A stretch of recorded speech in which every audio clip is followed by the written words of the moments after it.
For a fun and informative podcast all about training working dogs, look no further than the LWDG PODDOG. This weekly show is hosted by me, Joanne Perrott, founder of the Ladies Working Dog Group, and I chat to experienced trainers and experts in the field who will give you helpful tips and advice. Whether you're just getting started or you've been working dogs for years, this podcast will have something for you. So pull up a chair, pour yourself a cup of coffee and tune in to LWDG PODDOG. And let us help you build a better bond with your best friend. Right. Hello and welcome to another episode of LWDG PODDOG. This week I'm very excited to be bringing you the amazing Louise Ktoris, who is known probably globally for her work with Tales of a Lady Gun on Instagram. Louise has been really involved with the LWDG right from the very start. And I'm very, very excited to be working with her on a new project for our society members, where Louise is going to be our LWDG mindset coach. So, Louise, how are you? I'm very well, thank you, Jo. Lovely to be here. Now, I'm super, super excited, as you can probably hear from my voice, to chat to you about this and to develop this project. But before we go into what we're doing and why we're doing it, can you give people a little bit of your background? Absolutely. So before I went down my rabbit hole with dogs, my background was as a master practitioner in NLP, which is neuro-linguistic programming, and clinical hypnotherapy, which I stumbled into because I needed some help for my son at the time. And later sort of went on to qualify and all of that, and spent a lot of time working with people. Fast forward on from there, about 9 years ago, I got involved with the dogs, and actually, a lot of that mindset work has benefited me hugely in a very new world at the time of dealing with dogs. So, yeah. Now, me and you are both mindset lovers. We love self-development. We've both trained in it. But what I'm most excited about with this project, I think there's a huge connection, which I've watched over the last 6 years, even when we were just a Facebook group, of where people's dog training suffers from their belief in their own ability to do it. So our ideas around this sort of position, this new post as LWDG mindset coach, is to bring people weekly information on how they can overcome that, because it is a real thing, isn't it? Oh, hugely. I mean, the way we think about anything on a daily basis, from the minute you open your eyes to the minute you close them, we are constantly thinking, but our brain is very hardwired to sort of only deal with the things that we need to deal with at any given time. Otherwise, our heads would never come off the pillow. And I think most people will be familiar with the sensation of getting into a car and driving somewhere. And you may not remember the pink elephant with blue spots on it on the side of the road, because your brain deletes information that it doesn't need. And all of the routine and familiar things that we do are what's required there. But we think so much about many things, but I think one of the biggest little things I would say just at this point, just because you think it doesn't mean it's true. And this is, I think, the harder thing for men and women, but especially women, is when we are trying to train our dogs. We're normally a novice owner with a novice dog or pup, but it's a little bit like the blind leading the blind. But on top of that, is this overwhelming sense straight away that we are doing it wrong, we are getting it wrong, not giving ourselves any time to develop the skills we need. We are our worst enemies all the time, aren't we? Oh, the self-critic, that nagging inner voice, the self-sabotage that we all do to ourselves. And actually, if you were to say those things out loud to somebody in front of you, because if somebody was telling you that they had all these thoughts about something, you would go straight away to that positive way of thinking and say, why are you thinking that? Because you're so good at this, and you have this skill, and you have that value, and you're very good with this, and you're very good with that.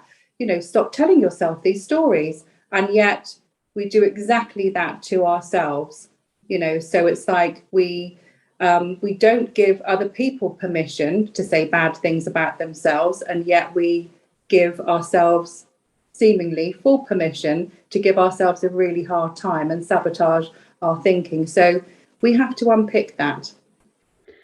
When I first met you, indirectly on Instagram, and I absolutely stalked you. And the thing that I sort of started stalking you for, and like attracts like, without doubt, I loved how you were with your dogs. I loved watching your little videos. I loved how patient you were and how calm you were. And you really are still, and you was then, very much somebody I look up to and see as a mentor on my dog training journey. I definitely, without doubt, class you as a friend. I think what I loved even more than like the videos and the pictures and things, though, was the stuff you wrote under it. Your own Instagram account is very much around helping people to see through things, isn't it? Yeah, very much. I think, listen, my Instagram story started as a diary, basically, like many, many people will say, but I maintained that way of thinking and that sort of, because for me, often when I take a picture of a moment or a little video of a moment, it reminds me of several things. And often what I put underneath there, it's not necessarily aimed at kind of other people, but I know that ultimately it does sort of benefit other people to sort of see things differently. They say that a picture says 1,000 words often, and it really, really does. So I think when I look at something, whether it be from something I'm doing with my dogs or something I'm doing with my family or something I see in nature, there is a message in there always, and it's a constant reminder. And I think this is where, as humans, we kind of fail in terms of keeping our focus, keeping a healthy mindset, because we allow everything to crowd in. And when that happens, it just gets very claustrophobic, very overwhelming. So we have to keep taking a step back. And as mad as it sounds, my little Instagram squares allow me to take a step back, even to the point that sometimes when life is very, very full, you'll see no posts from me, because I don't need to be doing that, because I don't have to do it. I don't, it's not something I need to keep going. It's not a business thing, anything like that. It purely is, I'm listening to myself. So, and then other times I'll be there and I might post 10 times in one day. But it's all relevant, and it's all that kind of, it's things that I know that in time to come, it's either pictures or videos or bits that I want to remember. But actually all the time, yeah, it's these little seeds that you throw out, and it helps. And it is really, really lovely, because the community that's grown behind that, they're all still sort of there. And even to this day, it's bonkers. People go, oh gosh, you really made me think about that in a different way, or that really reminded me of this, or that time when. And do you know what? How fab is that to be able to do that just accidentally? You are absolutely right. Your squares always have this sort of positive message, and they help to get people through difficult moments, I find. Like, I know for myself, when I was having a moment with the dogs, I would sometimes wake up in the morning and read what you've written and think, oh, just keep going. But I also love the fact that when you're busy, you see very little. And then when you're not so busy, you see more.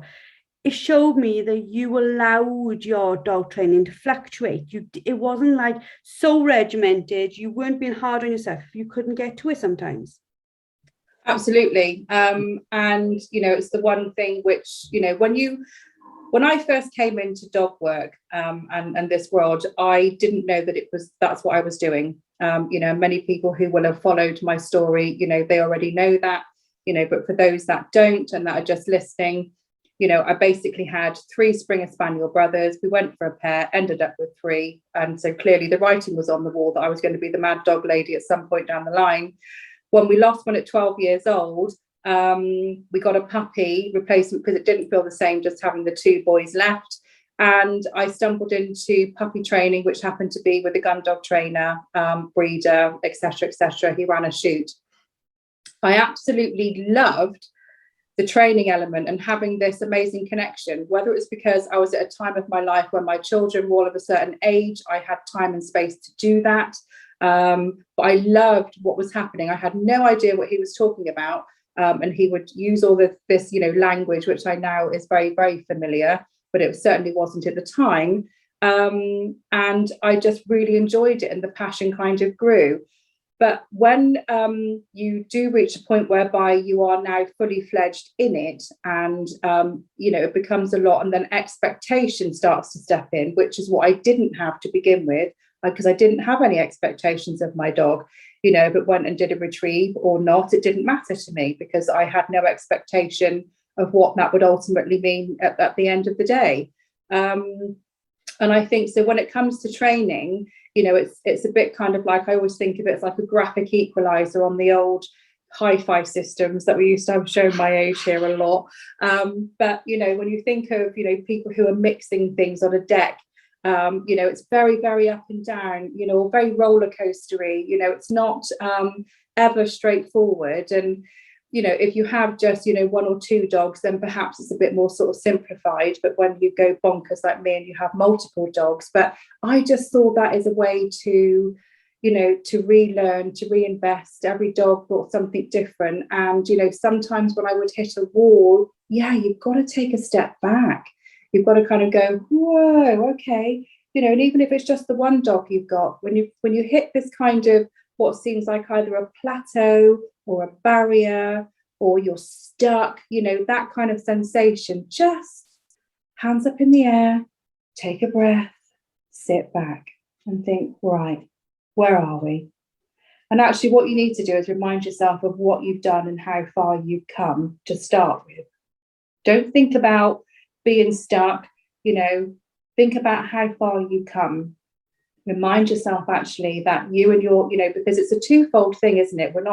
We're training a dog, but we're also training ourselves to be handlers. And a lot of people in the LWDG are ladies, they are pet owners first, So I remember distinctly going from being a pet owner, but I think it probably took me about 5 years before I actually could with confidence call myself a handler. How weird is that?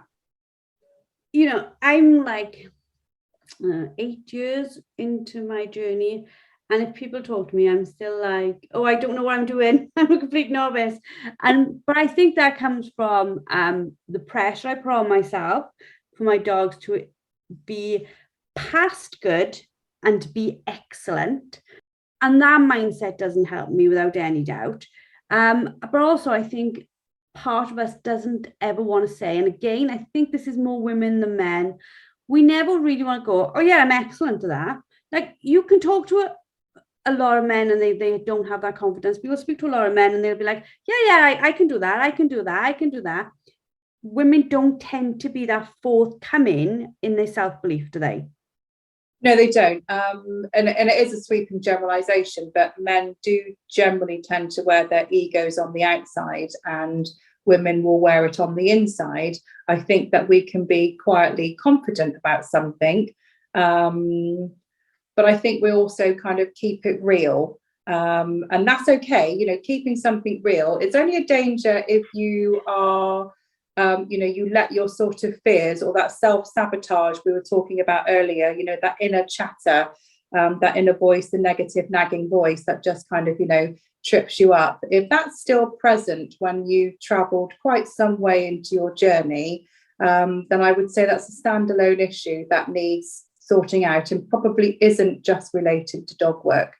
That's a you problem, and that needs a bit more digging away at.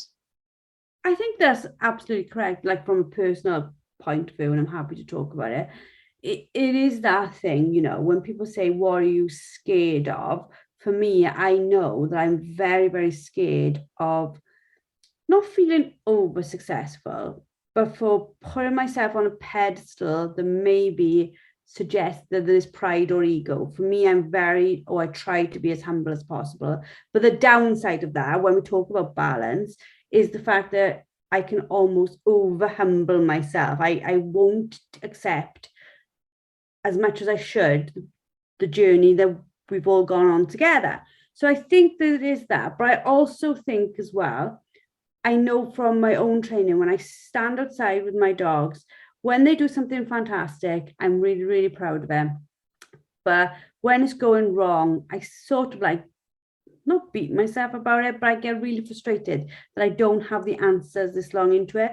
And then I watch that within the group where people really don't they let them hold it back all the time. They just stuck on that mindset. The dog could probably go way further than it is if they could get over that hurdle. Yeah, and it's I've seen that rocking up in group training sessions over the years when I've been working with dogs and people. And I've seen people literally from the minute they get out of the car, they do it in a joking manner, but nonetheless, they're being quite derogatory about, oh, my dog's going to be like, an absolute nightmare today, and or let's see what this shitbag is up to today type of thing.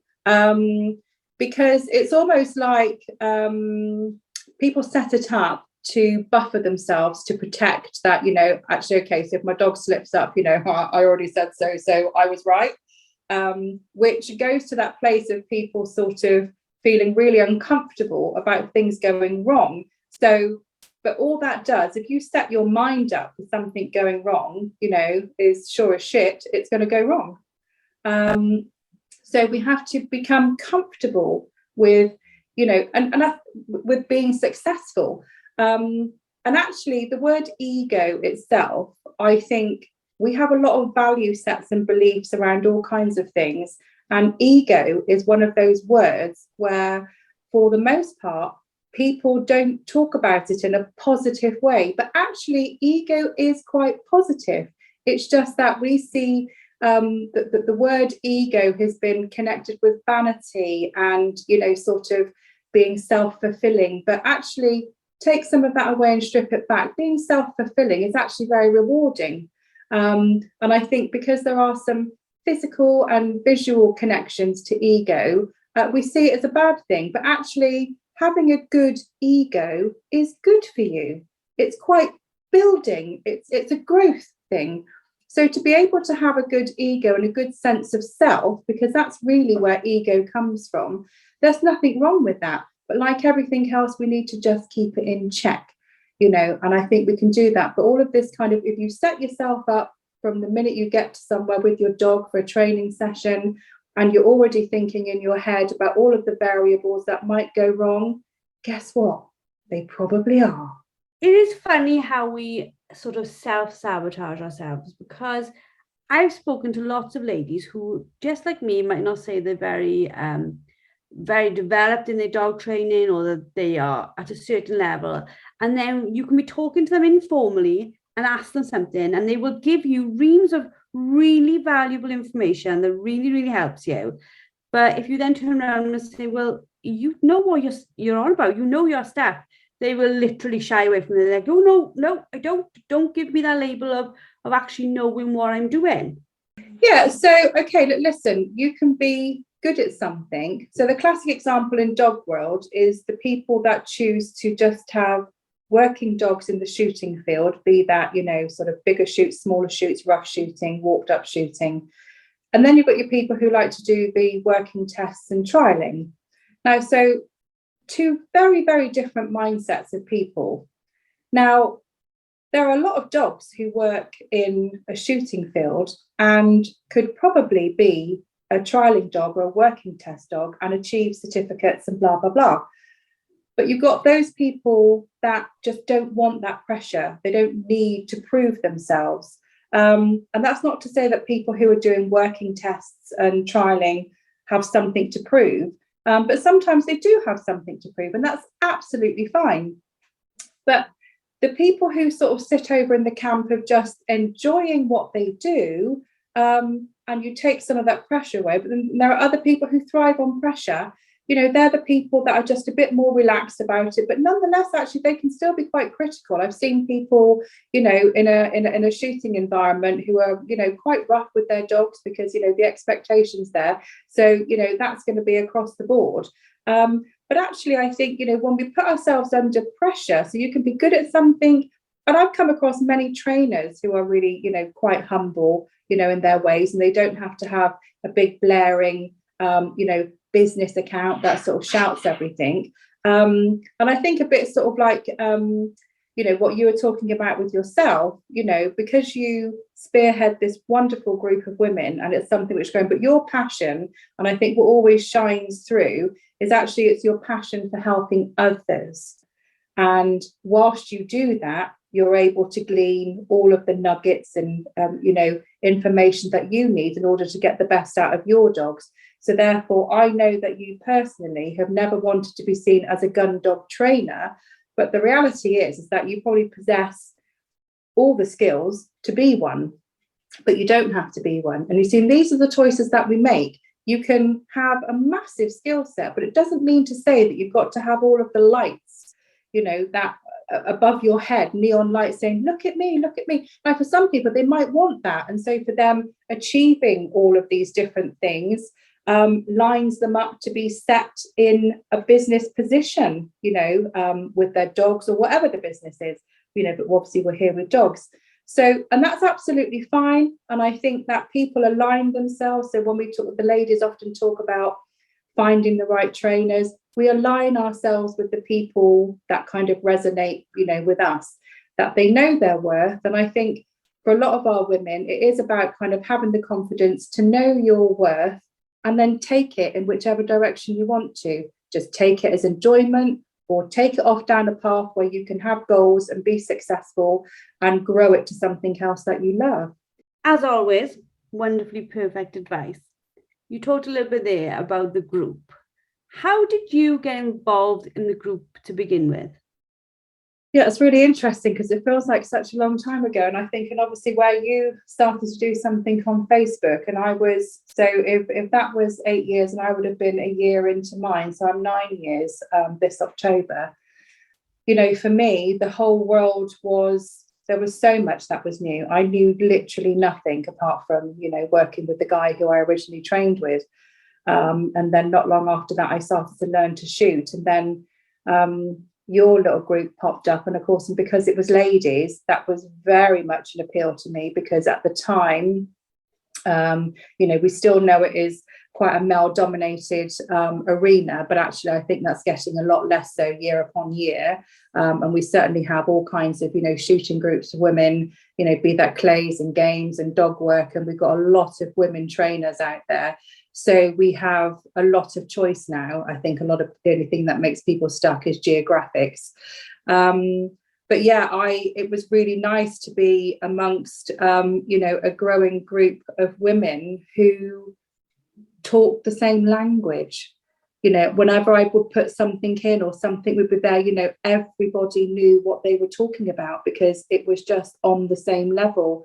And to be fair, I think that's remained, this whole time. And I think, and, the success of what you've done is been able to put this big template behind it. So whatever the question, we've got somewhere to guide our women to, because there's a podcast for that, or there's a video for that, there's a trailer for that. We've done a masterclass on that, but keeping on refreshing that, because even in my world, sort of training dogs, and I've got 11 dogs now, it never remains the same. Everything always moves, and you move. And as you grow, remember when you first learned to drive, you can technically drive, you've been given your pass certificate, you've been given the keys to your car, but now is where the real driving starts, because experience starts to begin. And with experience, the further in you get, you start asking questions that you never would have asked on day one, because they weren't even a thought,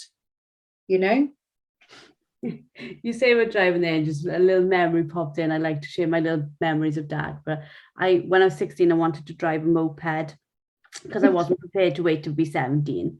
And I went and took my test. So I had to drive in front of the instructor, and the instructor's like in a headpiece, he's telling you what to do. So the instructor's behind me, and behind the instructor is my dad in the pickup following me. So we did the test, and then we came back, and the instructor passed me, or the examiner passed me. And then I got in the car with Dad, and he said, rip that up, because I followed the two of you, and there's no effing way you should be on the road. I was like, cheers for the vote of confidence. But thinking back, like, it was that thing, I had no clue what I was doing. And you literally, you know, as it was, I think they probably give everybody the pass because I was driving 29-mile-an-hour moped. I wasn't really going to do that much damage on the village roads. But looking back, you don't learn until you do. And then you've got to just have some confidence in yourself to just go do it anyway. What is your plan now as we go forward for this new, like the whole idea of this mindset coach, like I said, is quite a new thing, but really we just want to bring something to the Ladies Weekly where they have to think about what's going on between their 2 years, isn't it? Exactly. So I think it's about helping women to process. I mean, you've had some very practical things over the years to help with training programs and steps that people can take, you know, to make themselves accountable on a daily basis. These are all really good, practical, functional things that we can do. But often, still lined up with that, we can have functional things, but then we ourselves get in the way. So it's really about opening up a space for our ladies to share some of the things that make them stuck, make them hit a wall, make them hesitate. And I think being able to help break down some of those things into a series of chunks, because I always have this thing in life, you know, so if you think about, everyone understands the sensation of overwhelm. Yeah, so overwhelm can happen in your personal life, your business life, your hobby life, your relationships. It arrives absolutely everywhere at some point. So we need to break things down into bite-sized chunks. And overwhelm is basically your body, your mind. It's giving you a signal to say, enough, I can't cope. I need to do something different. So we need to listen, you know, because when overwhelm hits us. So I think 3 key things there, you know, if you're somebody who is feeling overwhelmed, whether it be in your dog journey, your life journey, because the two cross over, remember, that in order for us to be able to enjoy doing what we do with dogs, we also are people outside of that. And we have relationships and families and work and et cetera, et cetera. And sometimes these things affect our quality time with our dogs. So it's important to understand that when overwhelm hits, we need to listen to it and address it regardless of where it started from. So 1, control the controllables. Look at the things which are making you feel overwhelmed, control what you can, and then you need to park and dial out the things that you can't. So park what you can't, but change what you can. Also, know your limits and your boundaries with things. Sometimes I know that in my personal journey with working with dogs, and obviously I've developed multiples, and I do breeding, and all of those different moving parts bring different scenarios and pressures and stresses to myself, to the rest of the pack, to my family. But I know that actually they're all things that I can do. I just have to make sure that I manage them all well. You know, nothing in what I've done has sort of said, all right, you know, I need to just stop doing all of that. Because I don't, because I love it. I love it too much. But for people, you do need to understand that actually sometimes if you hit a limitation, so if you're stuck, you hit a wall or you hit a plateau, you know, what's causing that? Is it actually to do with your dog training? And if it is, look at some of the functional things to do with that. Am I stuck because I've run out of skill set, information? I just don't know where to go. Then, you know, what exactly am I stuck on? Is it me? Is it the dog? Because remember, we're a team. So sometimes the issue lies with the dog, but then we start to feel it for ourselves. So then we take on board that. But actually park that, because if it's to do with the dog, if you've suddenly developed a behavioural problem, then you need to address that, you know, seek expert advice if you need to, because it's something to do with that. But then if it's to do with you, and then you're affecting the dog because the dog obviously feeds off of you, then we need to sort of, you know, do that. You know, notice when stuff gets heavy. You is it an emotional sensation? Or, are you having an emotional response? Are you feeling something in some part of your body? Or is it, to do with something functional, as I said before? Perhaps it's other people's opinions are weighing you down. Maybe your family or your partner, or people in your training group, or maybe your trainer, is telling you, I'm not really sure this is for you. If you've entered an arena, a new one, and you're getting some negative feedback, make sure it's right. Because sometimes these things aren't. And, sadly, we have got an awful lot of good trainers out there, but that's, I have heard people, there are some trainers who, if they tell you that something's wrong or broken with your dog, then it's repeat business and you'll keep coming back, So you just need to be mindful of some of those things. That is it yours to own or is it somebody else? And sort of things like that, because we want to just dial back that self-sabotaging, that keeps popping up in our conversation. But yeah, really, I think this space is for our women. And I'd like to see over the time we can open up the gambits by sort of helping people with something like that. I've taken just one topic of overwhelm, but there are many, which help us to have, good foundations. We know that repetition and consistency are the mother of all success of whatever we do in life, so how do we go about doing that? So we can do things like that, bond building with your dog, and this is a really interesting one, because bond building, some people have a very natural aptitude with animals, and for some people it takes a little bit longer, because some people go into being with the dog and spending time with the dog by being too functionally minded, which you can't be. I've certainly learned, or dogs have taught me over time, to be much quieter. And actually, you spend a lot of time not saying hardly anything. And then what happens is you start to tune into each other.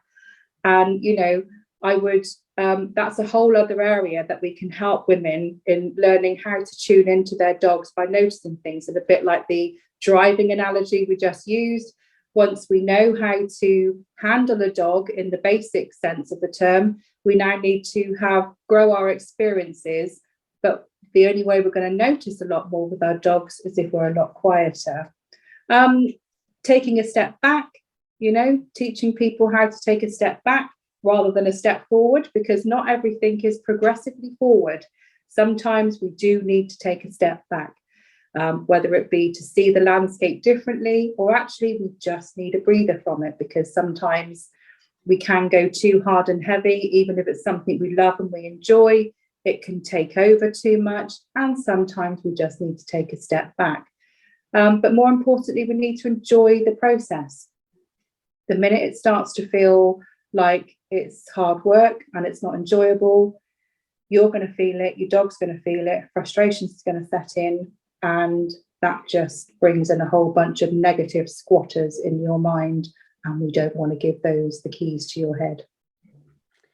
I think your negative squatters, you can have hundreds of them, can't you? And I like what you say there about taking a step back, and almost to take a step back to take a step forward, just to be able to almost step back and non-judgmentally reflect on the situation, because we can spend a lot of time right at that cold face, pushing, and not giving ourselves time to absorb the learning.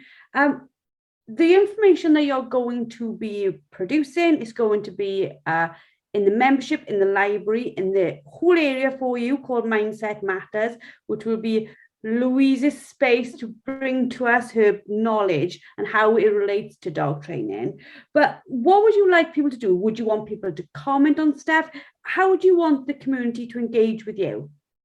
Yeah, definitely. In any way, shape they feel that they would like to, because this is it's their space, it's everybody's space, and we watch them use it freely in terms of all of the training. And that's absolutely wonderful. And, that's ultimately what we want. We want for women to feel confident and go about doing the things with their dogs that they want to. But that requires you to have a certain place in your head and a certain space in your life. And I know that for me, when sometimes, family life has taken over, my kids have made me a nana over the last couple of years, and I've now got 2 grandchildren, and I have to find time and space for that as well. So sometimes we have to do a stock take of what we're doing in our life, and then reevaluate, and then reappoint time and space to the things that are important to us.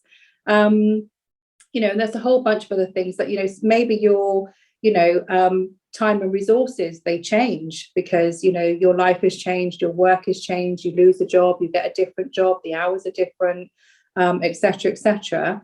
You need to be honest with yourself about what those things are, and not give yourself a hard time about it, and accept that it is the process of the onward journey. And you need to realize that actually, is this something I still want to do? Because sometimes actually, the difficulty for women who have come a certain way with their dogs and life hits hard for something, we feel like actually our dogs are going to be a lot. But you and I have both had conversations where, health has been an issue, family life has been an issue. And whilst having to manage our dogs through that sometimes has felt a lot, actually what they give back to us when we just let the reins go and say, well, do you know what, I just need to be with you guys. I don't need to be training you. I just need to, because actually once you've done all of the groundwork and you've got the foundations in place and your dogs are at where they're at, you do have the freedom to be able to just enjoy them at those periods of time in your life whereby you can't focus on their training, but actually you can still focus on being with them, taking them out. You can still do some simple stuff with them, whistle turns, the odd retrieve here and mark retrieve and throw retrieve whilst you walk and enjoy the great outdoors with them. These animals, they're a part of our lives, right? They're not just, training machines. They become interwoven with our family life and everything else that we do. So therefore, and they're always there for us. And then there'll come a time when you're out of that wood and the sun starts to shine again, and you kind of go, oh, wow, this is brilliant. And they're just still there, and you pick it up where you left off, and it's okay. I think if you could speak to any working gun dog and say to them, like, I've got to take a couple of months off, minute for my health or whatever reason, I'm still going to love you dearly, I'm still going to feed you, we're still going to walk, we'll probably go to the beach a few times because I'll want to do things that give me headspace, do you mind? I think every single one of them would go, no, not a problem at all, let's go do that. It goes back to that pressure, oh my God, I've got to train. Well, your dog doesn't really care whether it trains or not. What it cares about, that it's loved and it's got time to do stuff. Yeah, absolutely. And I think there is a big danger. I know that, just because we have chosen this dog to have this particular job in our gun dog world, that's great for them, and then they love it and they can enjoy it. But equally, they just love being a dog. So if you can just love being with them and being a dog, then we've never failed, have we? And I think, and this is the problem I think that some women will have, is that, when life switches and changes, they think, oh God, no, I'm not, that's what my dog's used to. No, your dog is just used to you being around. If you can't, do those bits of training for a little while, it doesn't care. Because as soon as you can, you will. But you know what? Here's the thing. If you never can do that again, it still doesn't care. It just loves you. Yeah, nobody told the dog. No, neither of my dogs know they're working dogs. They just believe they're dogs. And I'm not even sure if they think they're dogs. They're just happy being, again, it's those human emotions or those human thoughts that we put onto our dogs, thinking they think like that. They're very simple, very clever creatures. They don't overcomplicate life. No, they don't. And I think, and they, dogs work off of patterns. And I think so long as you are always able to give them, time and space, how you fill that time and space doesn't have to be detrimental to the well-being of the dog. And I think you're obviously going to get, it's interesting, actually. I was just on a shoot Monday, and one of the guys in the picking up team, he brought out his 14-year-old lab boy, who literally looks like he's just kind of hobbling around. And the guy said to me, I went, oh, is he all right? And he went, he's absolutely fine. He said, he'll just kind of roam around looking like a little cripple. But the look on his face, if I leave him at home, is just, it's not worth not bringing him, and I think he sort of just had the mentality that, he just wants to be with him. And the most time, every time I looked up and saw him, he was just literally by his side, because he knew that he physically couldn't do that. So dogs always make the right choice. And what that says to me is that this dog just wants to be with its owner. And you know what? If it collapsed on the shoot field, what a place to go. They just want to be with you. Absolutely. So this has been another fantastic podcast.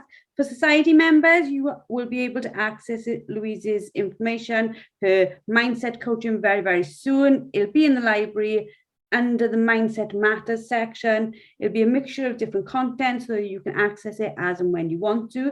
For those of you who are not members, who are ladies, we do have a 3-day free pass available at the moment. It should have gone a long time ago, but I haven't had the time to take the website page down. So I will allow everybody to continue to enjoy that for a little bit longer, and then we will be removing it. So if anybody wants to get hold of Lou, obviously the members can get in touch with you within that community. If people want to follow you, like websites, Instagram, how do they find you? Yeah, so Instagram, I slightly changed my handle from Tales of a Lady Gun to Tales of a Gun Dog Lady, purely and simply because over the last couple of years I've done very little shooting, and that was just kind of circumstantial and just choices I made. But I wanted to remain, I'm one of these people that it shouldn't really matter what your name is, and obviously people have known me that for the longest of time, so it's still the same sort of words, just mixed up a little bit with more of the emphasis on the dogs, because that's really where I'm at. And that's, and that's true of the journey. So Tales of a Gun Dog Lady on Instagram, which is where I'm mostly at. And just a wonderful example of evolution. Things don't have to stay the same. They don't. Thank you very much for a wonderful, wonderful podcast. Thank you all for listening. We hope that you've enjoyed this week's. If you have any comments, any feedback, please let us know. If you want to be on our email list so you know information about when things are going out, what's going out, please go to our website, www.thelwdg.com. Sign up for our email list and we will keep you updated. We will never spam you. We just send a once a week is meant to be, sometimes once a fortnight, depending on how busy I've been, but it's normally once a week, email, newsletter, what's going on, where it's going on, and how you can get involved. So I hope you've all enjoyed, and we look forward to speaking to you next week. Thank you for listening to LWDG PODDOG with me, Jo Parrott. Now, we all know training a dog takes time, energy, and patience, but our lives can be really, really busy. Don't worry, the LWDG has got you covered. Join us for our free planning workshop where we'll show you how to use short 10-minute training sessions each day to fast forward your dog's education. Our experts have years of experience in training dogs and will help you get started on the right foot. Register now and start making progress with your furry friend today. Go to our Facebook page, the Ladies Working Dog Group, and click on the pinned post, or visit www.thelwdg.com.